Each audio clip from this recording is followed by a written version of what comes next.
Welcome back to news India. S Ramurthy గారు, good morning అండి. Good morning అండి. Good morning అండి. ఐ న్యూస్ ఏదైతే స్టాఫ్ కి అదే విధంగా ఐ న్యూస్ వీక్షకులందరికీ వినాయక చవితి శుభాకాంక్షలు.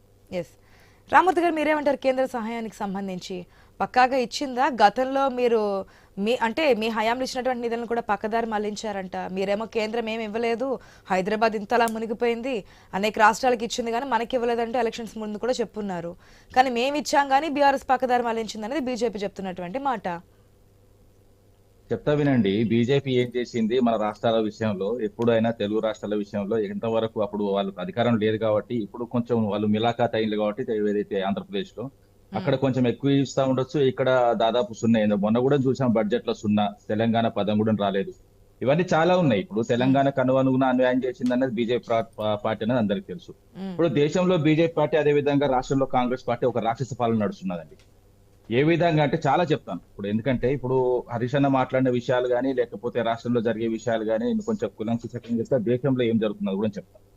ఏదైతే 9 నెలల్లో రాష్ట్ర ప్రభుత్వం వచ్చిన తర్వాత హరీష్ అన్న చెప్పినట్టు 1900 హత్యలు, ఏదైతే మానభంగాలు, అదే విధంగా 2600 హత్యలు, అదే విధంగా దాదాపు 230 స్మగ్లర్డ్ వెపన్స్ ఇవన్నీ దొరికినాయి. అంటే రాష్ట్రంలో ఏదైతే శాంతి భద్రత పరిస్థితి ఒక అంచనా వేయొచ్చు ఎంత ఏ పరిస్థితి ఉన్నదన్నది.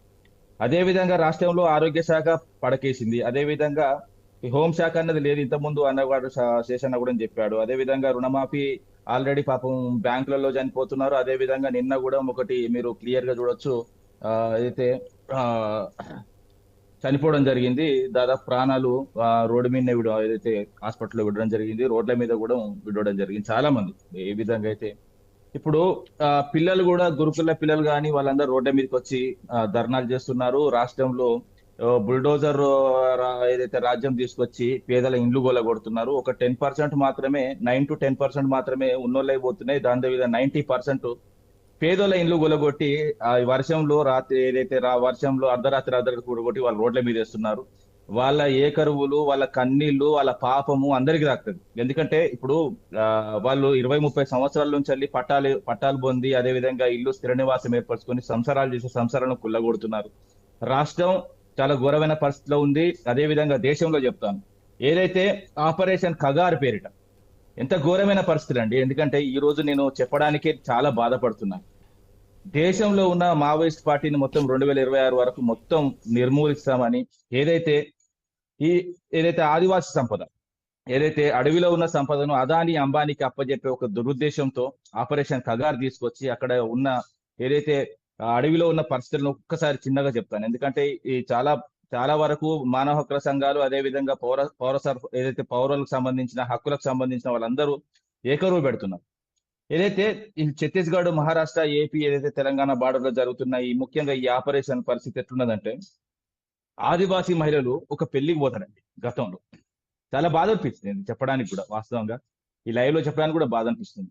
ఎందుకంటే ఏదైతే ఏదైతే దేశ బార్డర్ లో ఉన్న ఆర్మీని తీసుకొచ్చి ఈ 2 కిలోమీటర్లకు ఒక క్యాంప్ వేసి అక్కడ మహిళలను ఏ విధంగా వేధిస్తున్నారు, అక్కడ ఉన్న మహిళలపై మానభంగాలు ఎట్లా జరుగుతున్నాయి, ఏదైతే ఆపరేషన్ కగారు పేరిట ఇప్పుడు వాళ్ళు ఏ విధంగా ఆకృత్యాలు చేస్తున్నారు అన్నది ఒక చిన్న విషయం చెప్తాం. పెళ్లికి పోయి వస్తుంటారు మహిళలు, ఏదైతే మహిళలు పెళ్లికి పోయి వస్తుంటే మేము అక్కడ ఒక బేస్ క్యాంప్ దగ్గర ఆపుతారు మహిళలు. ఆపిన తర్వాత ఏం జరుగుతుంది అంటే పరిస్థితి, అక్కడ వాళ్ళు అడుగుతారు ఎక్కడ పోయి వస్తున్నారు అమ్మా అని అడిగితే ఒక మహిళ, నేను పెళ్లికి పోయి వస్తున్నాము, ఇక్కడ పెళ్లి అంటే మీరు పెళ్లికి పోయిన గ్యారంటీ నాకు అట్లా నిలదీసి, దాని తర్వాత నాకు లేట్ అవుతుంది, నా చిన్నపిల్ల ఇంటికాడ ఉన్నది, నేను పాపకు పాలివ్వాలంటే ఆ మహిళను ఎంత ఘోరంగా అవమానించి, నువ్వు తల్లివని గ్యారెంటీ ఏంటిది అని ఒక డొప్పలో తనుబాలు పిండిచ్చి మహిళను ఎంత అవమానంగా, ఆ మహిళను దౌర్జన్యంగా తీసుకెళ్లి మానభంగం చేసి చంపుతుంటే ఎక్కడుందమ్మా రాజ్యం? ఏందమ్మా ఈ రాజ్యం? ఏదే మణిపూర్ లోనో మత కల్లోలాలు, ఈ రాష్ట్రాలలో ఏదైతే 17 రాష్ట్రాల్లో బీజేపీ ప్రభుత్వం ఉన్నదో అక్కడ డబుల్ ఇంజన్ సర్కారాల్లో దళితుడు పెళ్లి చేసుకున్నా కూడా గుర్రాల మించలు దింపి చంపుతున్నారు. పరిస్థితి ఘోరంగా ఉన్నదండి. మతాలు, కులాలు, భారతదేశ వ్యవస్థ ఆఖరికి అసలు దేశమే నిబరబోయే పరిస్థితి, ఇప్పుడు ప్రపంచమే నిబరబోయే పరిస్థితి. రాష్ట్రం దేశాన్ని చూడనీకి వచ్చిన విదేశీ మహిళల మీద కూడా అత్యాచారాలు జరుగుతున్నాయి అంటే ఏందండి? ఎక్కడున్నది రక్షణ? ఏ రాష్ట్రంలో ఏ పరిపాలన ఇప్పుడు మా పరిపాలన రక్షణ ఉన్నదా, వాళ్ళ పరిపాలన రక్షణ ఉన్నదా? ఇప్పుడు అర్థమవుతుంది కదా. ఇప్పుడు 9 నెలలు ఈ 10 సంవత్సరాలు ఎక్కడ ఏ ఘటన జరగలేదు తెలంగాణ స్టేట్ లో అంటారు. క్లియర్ చెప్తా.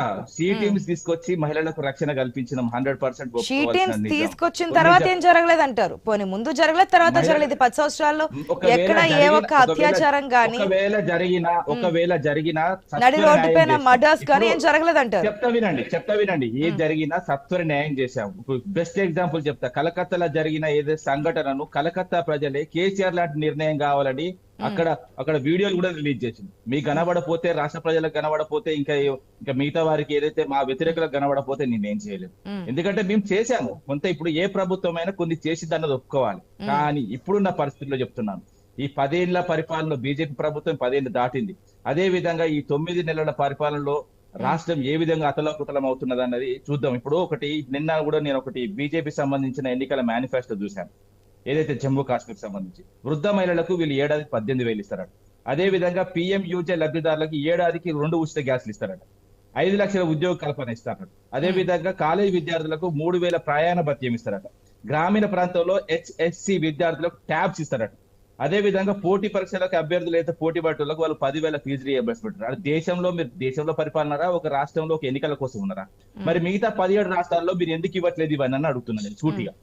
ఇప్పుడు ఎందుకంటే ఆయా రాష్ట్రాలను బట్టి అంటారు కదా. ఒకటి రామ్మూర్తి గారు, మీరు ఆలోచనలో ఉంచుకోండి, మీది ఇప్పుడు ప్రాంతీయ పార్టీయా జాతీయ పార్టీ అనే ప్రశ్న వస్తే ఆశ గారు కొన్ని చెప్తా. సరే, మాది ప్రాంతీయ పార్టీ లేకపోతే ఏదైతే దాని గురించి కాదు. మహారాష్ట్రలో, కర్ణాటకలో, ఏపీలో ఒక్క నిమిషం, ఏపీలో కనుక పోటీ చేస్తుంటే ఒక్క తెలంగాణలో ప్రకటించిన మేనిఫెస్టో మిగిలిన అన్ని రాష్ట్రాలు కూడా ప్రకటిస్తారు.